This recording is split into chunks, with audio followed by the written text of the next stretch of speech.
உங்க வயதை காரணம் காட்டி சிலர் உங்களை மட்டப்படுத்தலாம். உங்க தொழிலை காரணம் காட்டி சிலர் உங்களை தளர பண்ணலாம். உங்க இயலாமைய காரணம் காட்டி, உங்களுடைய பொருளாதாரத்தை காரணம் காட்டி, உங்களுடைய தகுதிகளை காரணம் காட்டி மனிதர்கள் உங்களை சோர பண்ணலாம், தளர பண்ண நினைக்கலாம். ஆனா கர்த்தர் சொல்றாரு, நீ என்னுடையவன், நீ அபிஷேகத்தை சுமக்கிறவன். உன் மேல இருக்குவாரு ஒரு அபிஷேகம். அந்த அபிஷேகத்துக்கு இணையானது இந்த உலகத்துல எதுவும் கிடையாது.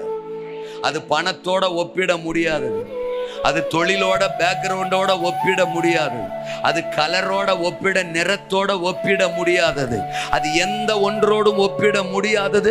அப்படிப்பட்ட சிறந்த அழைப்ப, சிறந்த அபிஷேக தைலத்தை உன் மேல வச்சிருக்கிறேன். யாரு உன்னை எதை சொல்லி டிஸ்கரேஜ் பண்ணாலும் அதுல உன் மைண்டை செலுத்தாத, அதுல உன் கவனத்தை செலுத்தாத. உன் கவனம் முழுசும் என் பக்கம், என் பக்கம், என் திட்டத்தின் பக்கம், என்னுடைய சித்தத்தின் பக்கம் திரும்பட்டும்.